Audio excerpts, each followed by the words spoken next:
Hi ആൻമി, ഞാൻ ജുസേനി വണ്ണിൻ്റെ 33 എപ്പിസോഡായിട്ട് എത്തിയിട്ടുണ്ട്.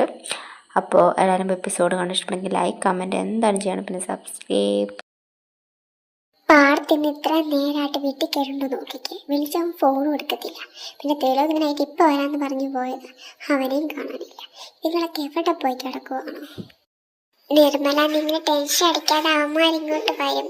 പാർത്ത് പിന്നീട് വഴക്കുണ്ടാക്കിയ ദേശത്ത് ഇങ്ങോട്ടേക്ക് ഇറങ്ങി പോയതായിരിക്കും. അവൻ്റെ ദേശം നടന്നു കഴിയുമ്പോൾ അവനിങ്ങോട്ട് വന്നോളും. പിന്നെ ത്രിലോക് ലക്ഷ്യമായിട്ടുള്ള കല്യാണ ശേഷം അവനിങ്ങനെ നൈറ്റൊക്കെ വീട്ടിൽ തന്നെ ഇരിക്കുന്നത്. അല്ലെങ്കിൽ അവൻ വീട്ടിൽ കയറാറുണ്ടോ? ഇല്ലല്ലോ. അതുകൊണ്ട് അവരെ ടെൻഷൻ നീ അടിക്കേണ്ട, അവരിങ്ങോട്ട് വന്നോളും.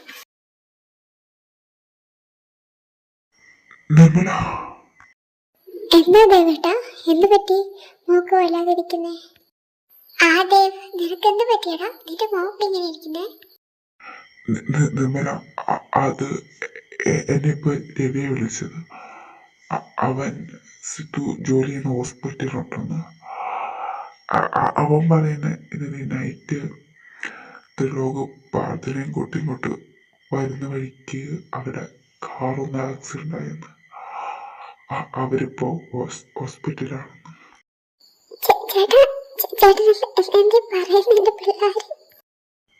നിർമ്മല, നീ പാനിക്കാകല്ലേ. രവി പറഞ്ഞ അവർക്ക് കുഴപ്പമൊന്നുമില്ല, ജസ്റ്റ് കുറച്ച് മുറിവൊക്കെ ഉള്ളൂ എന്ന്. അവിടെ എത്തിക്കും കാരണം സിദ്ധു പിന്നെ അവർ നോക്കുന്നത്. അവർക്ക് കുഴപ്പമൊന്നുമില്ല, നീ പാനിക്കാകല്ലേ. ഞാൻ അങ്ങോട്ട് ചെല്ലട്ടെ. എന്താ പറഞ്ഞത്? ആക്സിഡന്റ്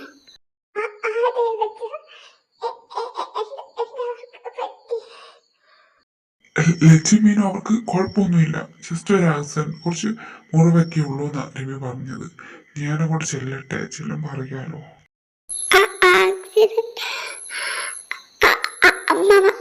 ഞങ്ങളെ കൂടെ വരുന്നുണ്ട്, ഞങ്ങളെ കൂടെ കൊണ്ടുപോകും. പിള്ളേരെ നിങ്ങളെ വരണ്ട, ഞാൻ പൊക്കോളാം. ഞാനവിടെ പോയിട്ട് വിളിക്കാം പിള്ളേരെ.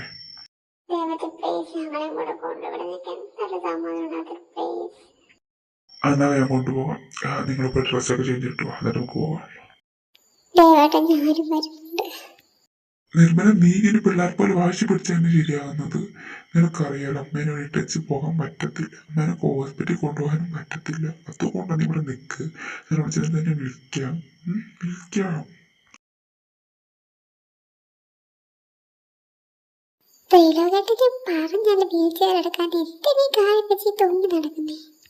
എനിക്കൊരു വീൽ ചെയറും വേണ്ട. എനിക്ക് നടന്നു പോയി ബ്ലഡ് ടെസ്റ്റ് കൊടുത്തിട്ട് വരാനറിയാം. നിനക്ക് എന്നെ സഹായിക്കാൻ പറ്റുമെങ്കിൽ സഹായിക്കും, അല്ലെങ്കിൽ മായടിച്ച് മിണ്ടാതിരിക്കുക. ഒരു കാലൊടിഞ്ഞ് ആവശ്യത്തിൽ കൂടുതൽ പരിക്ക ശരീരം മുഴുവനുണ്ട്. തളർന്നാനിരിക്കാൻ രക്ഷപ്പെട്ടത്. എന്നാൽ അഹങ്കാരത്തിന് ഒരു കുറവില്ലല്ലോ. ആടാ, എനിക്ക് ആകാട്ടിന് ഒരു കുറവില്ല. സഹിക്കാൻ പറ്റുമെങ്കിൽ ഞങ്ങൾ സഹിച്ചാൽ മതി. ഞാൻ സഹിക്കൂലോ, കുറെ കൊല്ലാണ്ട് സഹിക്കുന്നില്ല. ഇനി അങ്ങ് സഹിച്ചോളാം. നടക്ക്.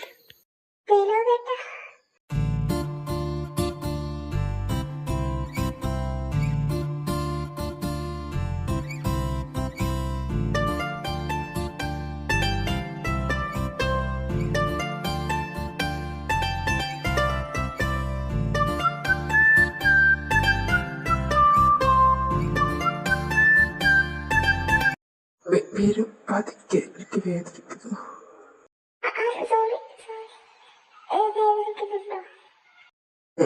വലിയ കുഴപ്പമില്ല. പേടിച്ചു പോയോ?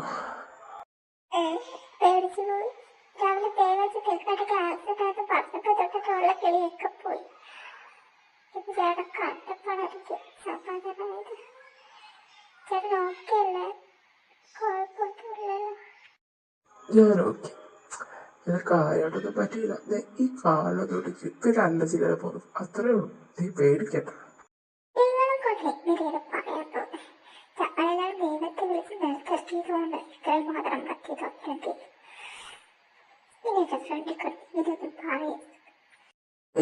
എന്റെ പെൺകൊച്ചി സീനാണല്ലോ. എന്റെ പൊന്നുമോളെ, ഞാൻ ചുമ്മാ പറഞ്ഞതാ. നിനക്ക് പാർട്ടിനെ കാണിച്ചാല് അവരുടെ ഉണ്ട്. പാട്ടേൻ്റെ അടുത്ത് പോകണം. പാട്ടേട്ടിന് വലിയ കുഴപ്പമൊന്നുമില്ലെന്ന് ദേവച്ച് കറിയിച്ച് പറഞ്ഞത്. കുഴപ്പമൊന്നുമില്ലല്ലോ അല്ലേ? അവന് വലിയ കുഴപ്പമൊന്നുമില്ല, ജസ്റ്റ് കുറച്ച് മോളും അത്രേ ഉള്ളൂ. നീ പോയി കാണാം. ത്രിലോക്, ആ നിനക്കിപ്പോൾ എങ്ങനെയുണ്ട്? കുറവുണ്ടോ? ആ കുഴപ്പമില്ല. ആ അത് നീ ലച്ചുവോട് സംസാരിക്കാം. ഞാൻ പോയി പാത്രനെ കൊണ്ടിട്ടായ. ആ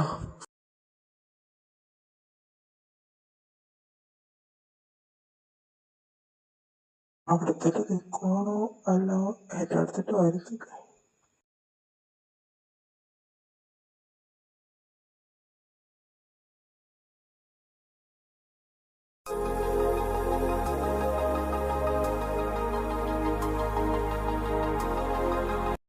ഓ, എൻ്റെ ഭാര്യയ്ക്ക് ഞാൻ ചത്തോ ജീവനോടെ ഉണ്ടോ എന്ന് ഇപ്പോഴാണ് വന്ന് നോക്കാൻ തോന്നി. എന്തിനൊക്കെ ഓരോന്ന് പറയുന്നേ?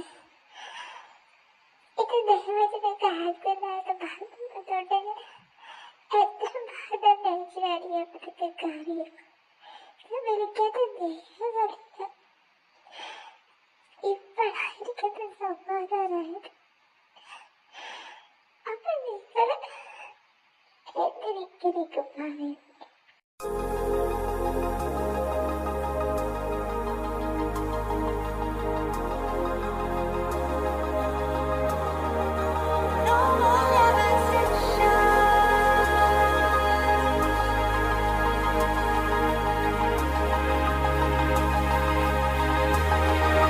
There was always a longing for more, a deeper connection.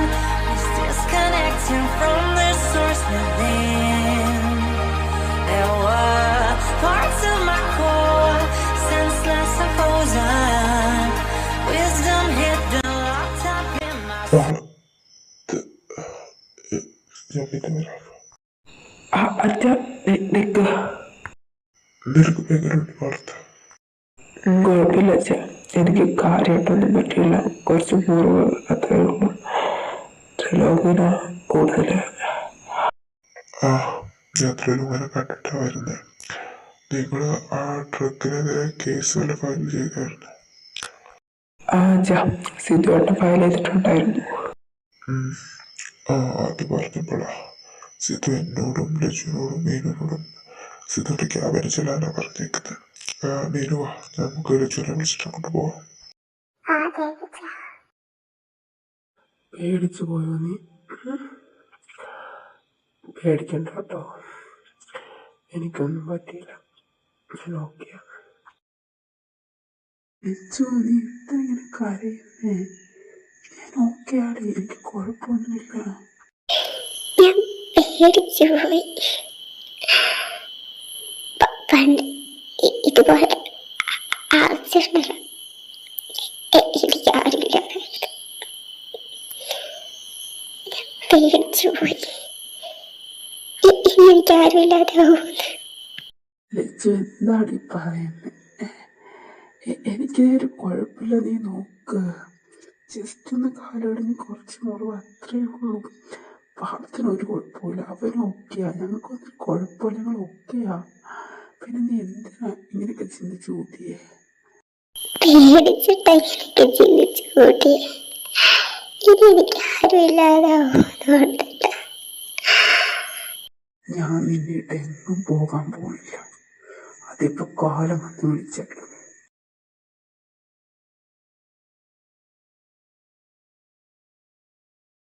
Sidhu, നീ എന്താ കാണാൻ വരുന്നെന്ന് പറഞ്ഞേ? പാടത്തിൻ്റെ ലോകനും കുഴപ്പമൊന്നുമില്ലല്ലോ അല്ലേ?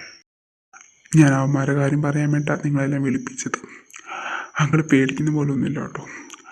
പാർത്ത് പ്രോപ്പർ ഒരാഴ്ച റെസ്റ്റ് എടുക്കുവാണെങ്കിൽ അവൻ കംപ്ലീറ്റ് ഓക്കെ ആകും. അവൻ്റെ കാര്യത്തിൽ പ്രത്യേകിച്ച് പേടിക്കാനൊന്നുമില്ല. പിന്നെ ത്രിലോകിൻ്റെ കാര്യം, അവൻ്റെ ഒരു കാലൊടിഞ്ഞു, ബോഡി നല്ല ഇഞ്ചുറീസ് ഉണ്ട്. അവനൊരു മിനിമം ഒരു 6 മാസം റെസ്റ്റെങ്കിലും എടുക്കണം, അല്ലെങ്കിൽ ശരിയാക്കാൻ പോകുന്നില്ല. ഇപ്പോഴത്തെ പ്രശ്നം അവൻ റെസ്റ്റ് എടുക്കില്ല. അവൻ ഇപ്പോൾ കിടന്ന് കാണിക്കാൻ നിങ്ങളെല്ലാം കാണുന്നുണ്ടല്ലോ. ലച്ചു, ഞാൻ നിന്നോടാണ് പറയുന്നത്, അവൻ നന്നായിട്ട് നോക്കണം. അവനെ കൊണ്ട് റെസ്റ്റ് എടുപ്പിക്കണം എല്ലാവരും. അല്ലെങ്കിൽ 6 മാസം കൊണ്ട് ശരിയാകേണ്ട കാലം ഒരു വർഷമായാലും ശരിയാകത്തില്ല. അതെനിക്ക് മെയിനായിട്ട് പറയാനുള്ളൂ. ആ സിദ്ധുവേട്ടാ, ഞാൻ നോക്കിക്കോളാം. ആ സിദ്ധു, ഞങ്ങളൊക്കെ അവൻ നോക്കിക്കോളാം. പിന്നെ ഞങ്ങൾ ആ ട്രക്ക് ഇടിച്ചിട്ട് പോയ ആളുടെ പേര് ഞാൻ കേസ് ഫയൽ ചെയ്തിട്ടുണ്ടായിരുന്നു. അപ്പോൾ സ്റ്റേഷനിൽ നിന്ന് അവർ വരുമെന്നാണ് പറഞ്ഞേക്കുന്നത്. അതൊന്ന് നോക്കിക്കോണേ. ആ സിതു, ഞാൻ നോക്കിക്കോളാം. ത്രിലോകെ നിന്ന് ഞാൻ 2 ദിവസം കൂടെ ഹോസ്പിറ്റലിൽ കിടത്തിയായിരുന്നേ. നിൻ്റെ ഒറ്റ വാർഷികമാണ് ഇപ്പോൾ ഡിസ്ചാർജ് ചെയ്ത് വീട്ടിൽ വന്നത്. അത് നീ വീട്ടിൽ നിന്ന് റെസ്റ്റ് എടുക്കുമെന്നുള്ള വാക്കിൻ്റെ പുറത്ത്. നീ റെസ്റ്റ് വില എടുത്തില്ലെങ്കിൽ എൻ്റെ സ്വഭാവം നീ അറിയും. സിദ്ധു, ഞാൻ റെസ്റ്റ് എടുത്തോളാം. നീ ഇങ്ങനെ പറയേണ്ട ആവശ്യമില്ല. എനിക്ക് ഹോസ്പിറ്റലിലോട്ട് പറ്റാത്തതുകൊണ്ടാണ് ഞാൻ ഇങ്ങോട്ട് പോകുന്നത്. ഞാൻ എങ്ങനെയെങ്കിലും അവിടെ കിടന്നാനേ. ഓ, നീ കിടന്ന് ബോധം കൊടുമായിരുന്നു. എൻ്റെ പാരിക്കുന്ന കേൾപ്പിക്കില്ല. അല്ല, നീ എന്തായാലും അവിടെ പറയണമെന്ന് പറഞ്ഞെന്താ? അത് ഞാനിപ്പോൾ ഭാളത്തിനെ ഋത്തികനെ വിളിച്ചിട്ടുണ്ട്. അവരിങ്ങോട്ട് വരട്ടെ, എന്നിട്ട് പറയാം.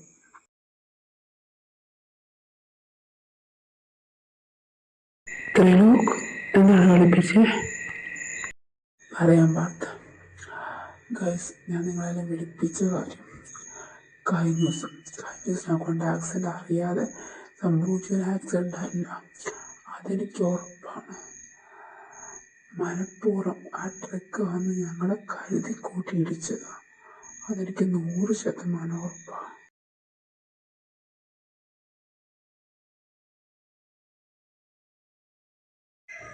ത്രിലോക്, നീ എന്തായി പറയുന്നേ? ത്രിലോക്, നീ എന്തായി പറയുന്നേ? ഇത് എനിക്ക് 100% ഉറപ്പാണ്. നിങ്ങൾക്കാർക്കും വിശ്വാസം നിങ്ങൾ CCTV ചെക്ക് ചെയ്യുക. പിന്നെ സ്റ്റേഷനിൽ ആൾ വന്നപ്പോൾ എനിക്കൊന്നും ഓർമ്മയില്ലെന്ന് പറഞ്ഞത് അച്ഛനും അമ്മയും വീട്ടിലാരും ഈ കാര്യം അറിയാതിരിക്കാൻ വേണ്ടിയിട്ടാണ്. എനിക്ക് ഉറപ്പാണ് സിദ്ധു, എന്നെ ഒരിക്കൽ പാർത്തിനെ കൊല്ലാൻ നോക്കാൻ ആരും ചെയ്ത മനഃപൂർവ്വം ഇത്. അതെനിക്ക് ഉറപ്പാണ്. എടാ, നമുക്ക് ബിസിനസ് പരമായിട്ട് ഒരുപാട് ശത്രുക്കളുണ്ട് എന്ന് പറഞ്ഞ് നിങ്ങളെ കൊല്ലാൻ നോക്കുന്ന തരത്തിൽ അങ്ങനെ ഒരിക്കലും ഉണ്ടാകില്ല. സിദ്ധു, പക്ഷെ എനിക്ക് അറിയില്ല ആരാന്ന്. നമുക്ക് ബിസിനസ് പരമായിട്ട് ഒരുപാട് ശത്രുക്കളുണ്ട്. പക്ഷെ നമ്മുടെ ഫാമിലിയിലുള്ള ഒരാളെ കൊല്ലാൻ നോക്കുന്ന രീതിക്കൊരു ശത്രുക്കൾ അങ്ങനെ ഉണ്ടാകാൻ സാധ്യതയില്ല. പിന്നെ നമ്മുടെ ഏറ്റവും വലിയ ശത്രു അത് ജെറിൻ്റെ അച്ഛനാണ്. അങ്ങനെയാണ് നമ്മുടെ ഓരോരോ പ്രശ്നങ്ങൾ ഉണ്ടാക്കാറുണ്ടായിരുന്നത്. ജെറിൻ്റെ അച്ഛൻ ഒരിക്കലും ആയിരിക്കില്ല, അതെനിക്ക് ഉറപ്പാണ്. നമ്മളിപ്പോൾ പ്രശ്നങ്ങളൊക്കെ തീർത്ത് ഒരു പുതിയ പ്രോജക്റ്റ് സ്റ്റാർട്ട് ചെയ്തു. ആ പ്രോജക്റ്റ് അവരുടെ കമ്പനി ഇപ്പോൾ ലോസ് വെച്ച് അവർക്കിത് ഭയങ്കര ബെനിഫിറ്റാണ്. ആ സമയത്ത് അവർ ഇങ്ങനെ കാര്യം ചെയ്യുമെന്ന് എനിക്ക് തോന്നുന്നില്ല. പിന്നെ ജെറിനറിയാതെ ഒരു കാര്യം ഇവിടെ നടക്കില്ല. അവനൊരിക്കലും ഇങ്ങനെ ചെയ്യില്ല, നിനക്ക് തന്നെ അറിയാലോ. ത്രിലോക്, അത് ഓക്കെ? പാടത്ത് നീ ഓക്കെ അല്ലേ? ജെറി, ഞാൻ ഓക്കെയാടാ, എനിക്ക് കുഴപ്പമൊന്നുമില്ല. ഞാനും ഓക്കെയാടാ, കുഴപ്പമൊന്നുമില്ല എനിക്ക്. കാരണം എനിക്ക് മെസ്സേജ് ശരിക്കും പേടിച്ചു പോയി. പിന്നെ ഞാൻ തന്നെ വന്നാണ്, പക്ഷെ ബാംഗ്ലൂരായിരുന്നു. അവിടെ നിന്ന് അപ്പം തന്നെ ഇറങ്ങിയതാണ്. എന്നിപ്പോൾ ഇവിടെ എത്തി. എന്താണ് ശരിക്കും പറ്റിയേ? ജെറിനിപ്പോൾ വന്നതാണ് നന്നായി. ആക്സിഡൻറ്റിനെ പറ്റി ഞങ്ങൾ സംസാരിച്ചുകൊണ്ടിരുന്നതും.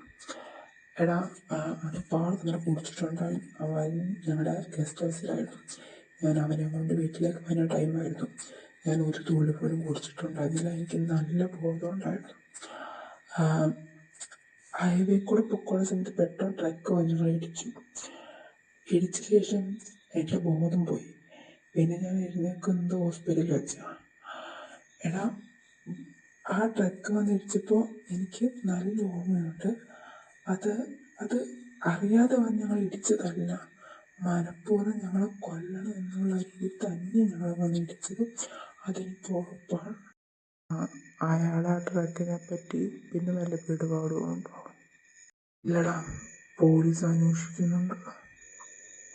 അന്വേഷിച്ചോട്ടെ, ഞാൻ എൻ്റെ വഴിക്കൊന്ന് അന്വേഷിക്കട്ടെ. അപ്പോൾ ശരിയടാ, നിങ്ങളുടെ റെസ്റ്റ് എടുക്കുക. പെട്ടെന്ന് തന്നെ തീരുമാനം ഉണ്ടാക്കാം. അയാൾ നമുക്ക് പെട്ടെന്ന് തന്നെ പിടിക്കാം.